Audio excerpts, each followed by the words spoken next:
This is NC Spin, an unrehearsed discussion on issues of interest to North Carolinians. Now, here is your moderator, Tom Campbell. Welcome. You've heard and read the spin the media and the politicians have put on the issues of the day.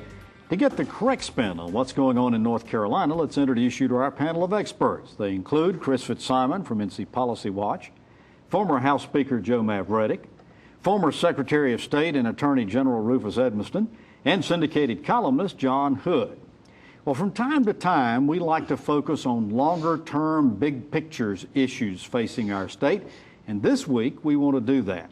We want our panel to discuss what we should expect in return for people who receive food stamps and unemployment state benefits. We talk about a new performance-based method for funding higher education. We'll ask why ACT college entrance scores haven't been rising, and we'll take a look at how children are faring in our state. Let's get started. According to the NC Department of Health and Human Services, some 116,000 able-bodied adults without dependents receive food stamps. Under federal rules, childless adults under 50 are entitled to receive food stamps for 3 months, but after that time, they're required to work, volunteer, or attend vocational training programs. North Carolina, along with 44 other states, has gotten a waiver from these requirements, but a growing trend is for states to enforce the provision. In early results, the number of recipients has dropped dramatically. I want to ask each of you, what do you think of the concept of requiring able-bodied people to either work or volunteer if they receive food stamps or extended periods of time? Rufus, I'll start with you. Depends on what able-bodied means, and that can mean a lot of things. I do think that if you are, quote, able-bodied and you can't physically or mentally do something, you ought to do something to pay your way. But let's don't be draconian about it. It's really easy today to say the bums are lazy, they won't do this and do that. Very few people ever face the dilemma of not having a job. And you can be able-bodied and not get a job, so let's don't be harsh. Chris, what do you think of it? Well, I think in theory, it's one of those things that I think sounds better than it does in actual practice, and the whole point, the devil's in the details and what sort of requirements there are, where they work. We've talked before about requiring people to do a certain number of contacts to jobs. We're making all these requirements on some people that don't have access to transportation. I think that it's all, to me, it all starts, I don't believe that a significant number of people in North Carolina would rather sit around and do nothing and get food stamps. I think they want to do things, they want to be productive. There still aren't enough jobs for a lot of people who are out of work. Joe, what do you think of this? Well, I'd like to build on what Chris said. The devil is in the details. Back in the Great Depression, we had WPA, the Work Projects Administration, the CCC. We still have those kinds of needs in North Carolina, but the logistics of supporting people to do those kind of jobs is extraordinary. The Army, the Marine Corps know how to do those kind of tent camps, but I'm not so sure that North Carolina is prepared to do that to support those kind of programs. That's for public works jobs. Well, any kind of job that requires support. You know, going down to the local church and saying, hey, I want to cut the grass, I don't think that's really what we ought to be doing. All right. John, what do you think of this? I think it is puzzling that North Carolina ever went along with these waivers. I think we should never have. I think it's ridiculous to even consider not imposing this requirement. Remember, this is not get a job or get no food stamps, because there are other ways to comply with the rule, like attending a vocational training or doing volunteer work. Surely anybody who, again, who's not a parent taking care of kids, is not disabled, and is receiving public assistance should, after a brief period of time, be required to do something in response to receiving that ongoing welfare payment. Rufus, it goes back to what you were saying to begin with, to a certain extent. We have great empathy for people who have lost their jobs or who can't find work for whatever reason. But don't we need to balance this with the feeling that those who can work should, and that the taxpayers shouldn't be paying for people who are perfectly able to work? Well, certainly they shouldn't. You grew up like most of us did around here. You had to do something to work. But are we being fair to people when we say you can get 12 weeks of unemployment when it used to be double that?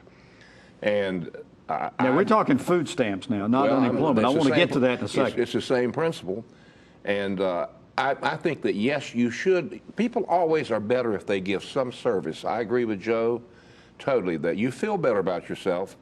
And so I think that, yes, there should be, and there's no big, everybody can volunteer for something. I agree. That's correct. Yeah. And Tom, I don't think anybody has a right to believe they have an entitlement without any kind of obligation.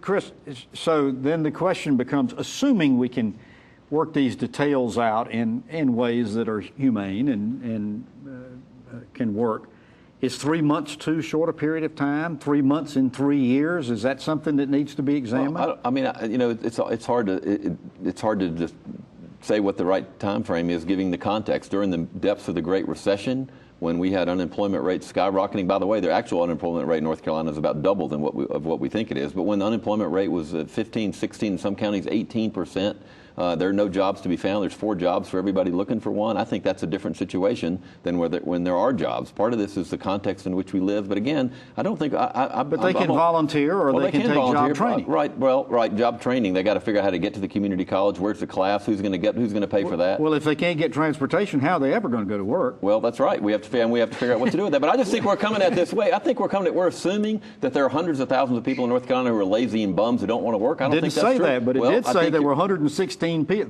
able-bodied people in North Carolina that were getting food stamps. Well, thank goodness, because they might be hungry. If they didn't get food stamps. And I think that is something to consider, too, people going hungry.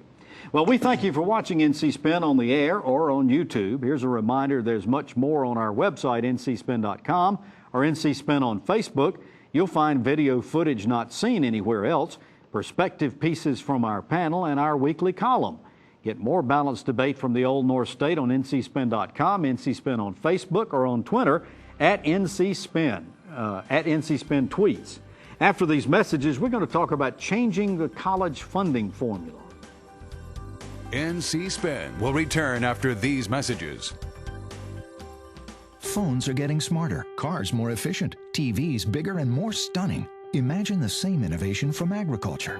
Meet the Plant Sciences Initiative at NC State, a proposed state-of-the-art research complex where world-class researchers will tackle agriculture's toughest challenges, like feeding the world's rapidly growing population while preserving natural resources for future generations. Join Farm Bureau and NC State in moving North Carolina to the forefront of ag research in the world. Visit keepaggrowing.org. Clean transportation options can help you fuel what matters. We're fueling what matters to us by converting our fleet of collection trucks over to compressed natural gas. It's a good, smart business decision, and having the air cleaner is something that benefits all the families that work with us. We use biodiesel in our heavy equipment. We've got propane in a lot of our police cars, and we've really embraced the electric car. Join the city of Raleigh and fuel what matters. To learn how you can fuel what matters, visit fuelwhatmatters.org.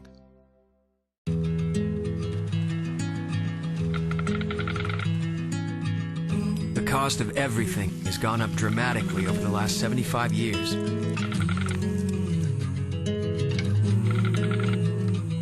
With one exception, keeping electricity affordable. That's the power of your co-op membership. Learn more at togetherwesave.com. North Carolina's Touchstone Energy Cooperatives, looking out for you. We now return to NC Spin. For as long as any of us can remember, funding to our state-supported colleges and universities has been based on the number of students attending them. But as our college costs continue to rise and questions are asked as to whether the long-term payoff is worth the cost, some 26 states are re-examining funding based on outcomes instead of just numbers of enrollment. The state of Florida, for instance, just changed their funding model so that public schools of higher education get part of their funding from 10 metrics.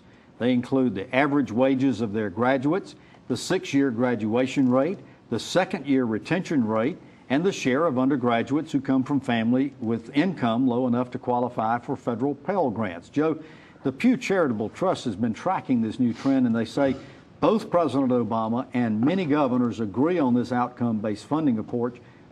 What do you think of the idea? Should we try it in North Carolina?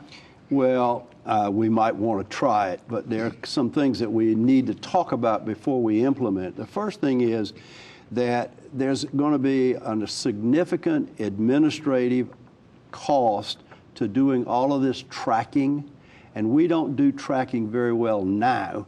And I'm not so sure we're going to get real good at it in the near term with students. That's the first thing. The second thing is that one of the hidden costs here is the cost of textbooks to students. And that is an absolute disaster in this state and nationwide. Students are paying anywhere from $1,000 to $2,000 for 2 semesters worth of books at the community college or university level. That's obscene. So it seems to me that before we jump on this bandwagon, what we need to do is to say, how much do we really think we're going to get from this tracking? There were, John, a lot who admitted that were admitted to colleges, but for various reasons drop out the first year.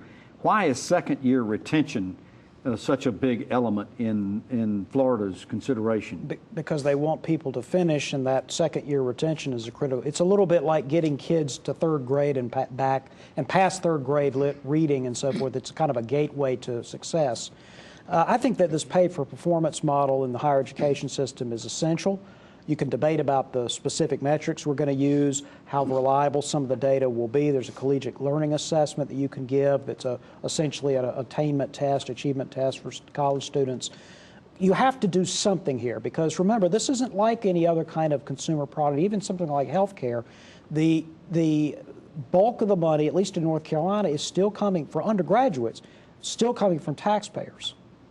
And you don't have enough feedback loop just to have students try to. There's a difference here between the price and the cost is what I'm getting at. The price is still low compared to the real cost. The real cost, much of which is put onto the taxpayers, might be justified if you have a return, of course. And that's what this is trying to get at, is what is the real return? Not what people claim, not hiding and sort of finagling with the numbers to hide the low-performing programs with the high-performing programs in schools, but really break it out and really pay for performance. But Rufus, here's what we do know. On the average in the United States, most college students take 5 years to graduate, whereas when you and I went, it was 4. In North Carolina, 58% graduate in 5 years, 63% in 6 years. Would this performance-based funding method perhaps improve graduation rates? It should. If you take 6 years to lay around and not do what you're supposed to do, I know that I'm a little bit cruel, having been brought up in the mountains, and you go to college and you work in the summer, and you even still graduate in 4 years. And so I think that there should be a decline in the amount of money given for somebody that hangs around for that long, unless you have some good reason to show that it was impossible for you to do it in the 4-year period. And I know a guy that made over at Chapel Hill, he made a career out of going to college. When I went back for my 20th reunion, he was still there. There's some parents who still think that's the case. Beard. But a lot of colleges, particularly under this new system, Chris, are beefing up their advising services. And they're saying that's having a great effect on getting kids to graduate. I remember when I was in school, it was sort of every once in a while you'd see your faculty advisor and you weren't getting any advice. Yeah, and I rarely remember seeing mine at all. And yeah. I think that's the real issue I was going to get at even before you asked me that question, is we need to find out why these kids are dropping out. It's a variety of reasons. Some we can address, some we can't. Maybe some would be helped by a system that's more driven by this metric. I do know that there's a huge disparity between, say, UNC Chapel and NC State and some of the smaller universities or in the public university system, primarily because of economics. A lot of those kids don't have as much money. Some kids are working 40 and 50 hours a week and can't take a full load. We need to decide as a state, is it worth giving somebody 6 or 7 years if they're working 45 hours a week because they don't have any money and they come from a poor family? It's the only way they can do it. I think that's still a good investment. So I think there's a lot of issues. I'm not opposed to this idea in principle, but again, it's how it's executed, and we need to figure out why these kids are dropping out and what we can do about it. All right, after these messages, we're going to look at stagnant ACT scores. NC Spin will return after these messages. It's a fact. Patients who receive care in the medical home from a trusted family physician reduce healthcare costs through prevention, early detection, and affordable management of high-cost chronic diseases. Every dollar invested in healthcare matters. Let's invest them wisely, building on North Carolina's medical home model. Better health begins with a medical home, a trusted family physician, the best return on our healthcare investment. Learn about the importance of medical homes at ournchealthcare.com. Opportunity moves at the speed of broadband, but is rural NC stalled at dial-up? Join the conversation. Attend the NC Rural Assembly on September 29th, a discussion on broadband connectivity and rural NC opportunities. Register now at ncruralcenter.org. You sleep on concrete till your body get immune to concrete. My mom got my brother and I up and said, "Come on, we're leaving." I became homeless in the beginning of this year. When I was about 4 or 5 years old, our house caught fire. I used to see my brother. If he see me, he'd turn and go the other direction. We did the only thing that we could think of, and we went to a Salvation Army shelter. You know, we don't have this, like, what's your background look like? We just say, what do you need? I remember the man from the Salvation Army coming down with a box of clothes. The Salvation Army officer bought my brother and I an ice cream cone. Last week, my brother walked up to me, and he just started a conversation. Today I've given my life to the Salvation Army because I remember what somebody did for me, my brother, and my mom over 30 years ago. The Salvation Army for me means hope. Compassion. Family. Support.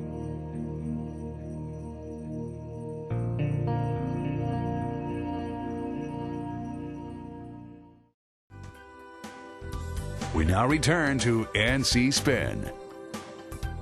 U.S. high schools have not shown much improvement in the number of students who are ready to enter college, according to the nonprofit group that administers the ACT exams. In fact, when compared to the 12 other states that require seniors to take the exam, North Carolina was tied with Mississippi for the lowest composite score. Subject areas on the ACT include English, math, reading, and science. John Whitmore, the CEO of ACT, said, "We're talking about hundreds of thousands of U.S. high school graduates who won't earn a 2-year or 4-year college degree because they aren't academically prepared to do so. In the increasingly competitive job market where decent jobs are requiring more advanced skills and training, this is a huge problem." John, the chief executive for ACT declared this should be a wake-up call to parents and educators. What should North Carolina do in response to this report? Well, we should proceed with some of the initiatives that are already underway that include the replacement to Common Core. Common Core was intended to raise the academic standard and give a higher a faster milepost for people to get to. There's some problems with Common Core. That's why we need alternatives. But we have to have high standards. Now, I'm realistic. I think we should all be realistic. We're not arguing that everybody is going to excel on the ACT and go off to 4-year universities. We need to have realistic expectations, but they need to be high. And we have plenty of high school students who graduate who are not really masters. That's overstating the problem. They don't have basic skills. So the ACT is telling us something. Now, it's important for people not to get carried away that we're, the last or something in the country. We're talking about a small number of states who give the ACT right. to Only a 12 representative states sample. required. So we might be at the low end of a small sample, but if we gave the ACT to all students nationwide, we don't really know how North Carolina But Chris, would rank. the more telling number is that only 40% of the high school students who took the exam demonstrated a readiness for college. What does that say about our high school prepared? Well, I mean, I don't disagree with anything John said about raising standards, but I disagree about, I think the Common Core may not have been implemented correctly, but it's fascinating that we have this several-year project driven by governors from states around the country to toughen standards, and then there's a huge outcry that we've toughened standards, and we don't like the way the standards have been toughened. So it's one of those things where I think people want tougher standards until it affects them, and then they're worried about it, and they're worried about what's actually happening. Clearly, we need to improve our high schools and our public schools before then. I would argue that this stuff doesn't happen in high school. We still have a waiting list every year for at-risk kids for NC pre-K, for example, which I think most people believe has a positive influence. Education is always interesting how we pick one slice of a 12-year career and think we're going to fix it, and it's a continuum that we have to work on. Let me pick up on what Chris is talking about. People say we don't have a way to measure. Of course we have a way to measure. We have a way to measure in a macro sense, in a statewide long-range sense, and that is the average income of the individual worker in North Carolina or the average income of the household in North Carolina, or some indices of how much money is coming in from the working people of North Carolina. For at least the last 40 years, through every single education governor, we have been in the bottom half of the United States. And that directly reflects on our total education system, public schools, community colleges, and the universities.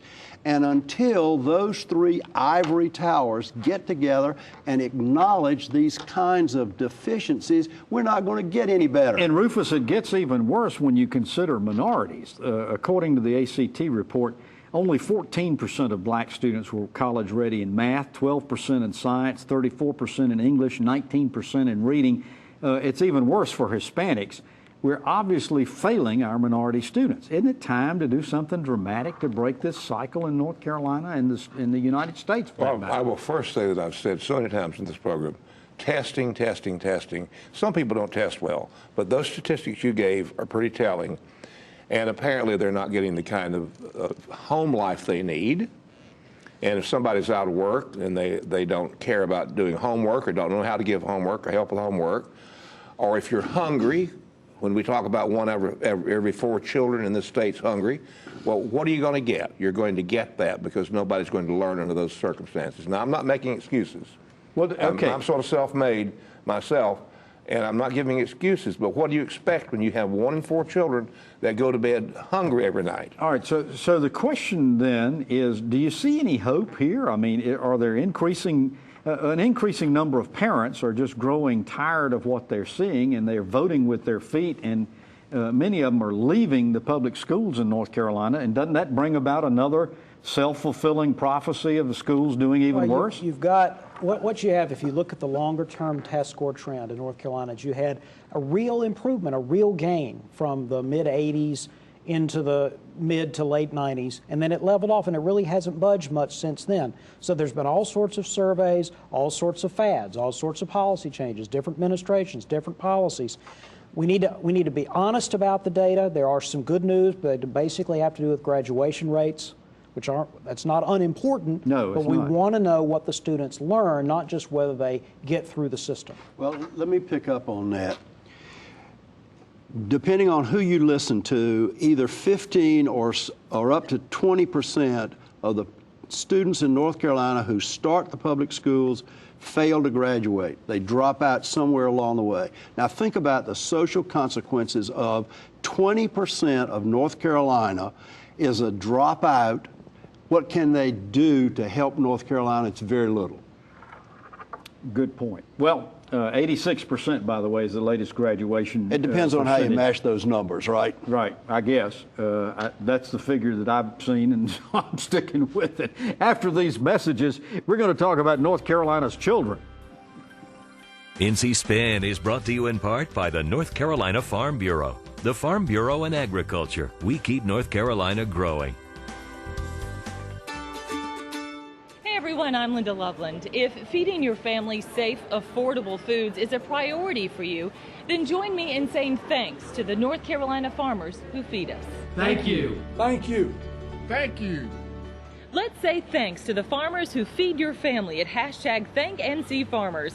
To learn more about the foods we eat and the farm families who feed us, visit feedthedialoguenc.com. And be sure to thank North Carolina farmers.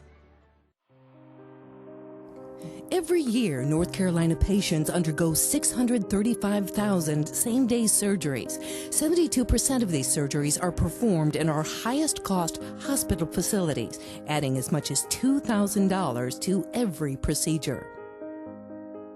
The state's outdated Certificate of Need law prevents competition from lower-cost, higher-quality same-day surgery centers, inflating healthcare costs and limiting patient choice. Tell state lawmakers it's time to lower healthcare costs now. It's time to make a simple fix to an outdated law, increasing patient choice and lowering healthcare costs now. You can help.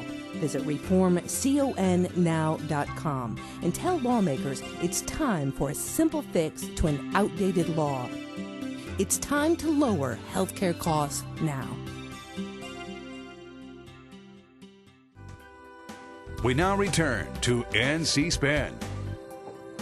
The Kids Count data book, prepared by the Annie Casey Foundation, reports North Carolina ranks in the bottom half of states in the health and well-being of children.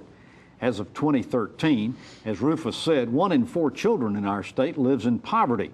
Now that's an increase from 1 in 5 in 2008. Chris, Layla Bell with the nonprofit NC Child says that many children and families lost their footing during the Great Recession, and it's obvious they haven't rebounded from that. What's the takeaway from this report, and what does our state need to do? Well, the takeaway from the report is that a lot of families are still struggling. I think Layla Bell is right. The recession, there are plenty of people who are still out of work. A lot of them we're just now hearing about because they're coming back into the workforce, which is one reason why our unemployment rate is going up, not down, even though we're creating jobs. A lot of them are taking jobs that used to pay a lot more money. They're working part-time and they're making less wages and they've lost their benefits. But what we do about it is I think that everybody wants to help the kids, but nobody wants to really talk about where kids live in families. So all these things have to be geared to families. You just can't isolate children and say we're going to help poor children or children living in poverty. We have to help their families. There's a whole host of policies that we can do. I think we're going in the wrong direction in North Carolina and making things harder for families, but it's not a secret, I don't think. What to do, we just have to find the political will. We've seen some improvement in children's health over the years, Joe. What did we do to get better? What did we do to get better results? Because here recently, it seems like about every time we see this report, it's showing bad statistics like this. Well, you know, I've always maintained on this show that if you can't buy some PhD to give you the results and statistics that you want, you don't know how to shop for PhDs. I don't know whether it's 1 in 4, 1 in 5. But there are some basic things that we need to consider about children. First of all, you don't do well if you're hungry. Yeah. You don't do well if you can't see and read. You don't do well if you got bad teeth. You don't do well if you can't hear. And so for entry level in K, we need to make sure that kids are fed, that they can see, that they can hear, that they got good teeth, and that they have some decent health rules. One of the things, Rufus, that this speaks to is the kids living in poverty, and as Joe says, they can't, oftentimes they have food deficiencies and so forth like that. The obvious solution seems to be for parents to get better paying jobs, but what can the state be doing about that? You served for a number of years on the Economic Development Board in North Carolina. What can we do about that? Well, I'm going to first agree with Professor Mavretic with all of his analysis, and I didn't have to pay for it. You and I were on many economic development trips, and we keep yelling about that we want, quote, good paying jobs. Well, we are ignoring the bedrock industries that are here because you never hear about them, that pay the hourly wage. They're all dried up, the furniture plants down around my neck of the woods, Lenore, Boone. And you can't pay everybody in the world $100 an hour. So let's start creating some jobs where people can work that don't have college degrees and are professors. All right. Well, you've heard our spin on the issues of the day. To stay informed all during the week, give your feedback, and read our weekly column, be sure to visit our website, ncspin.com, or catch NC Spin on Facebook. And we hope you'll join us next week when we'll have more balanced debate for the Old North State. Until then, stay informed and watch out for the spin. Join us next week and get the spin on issues facing our state.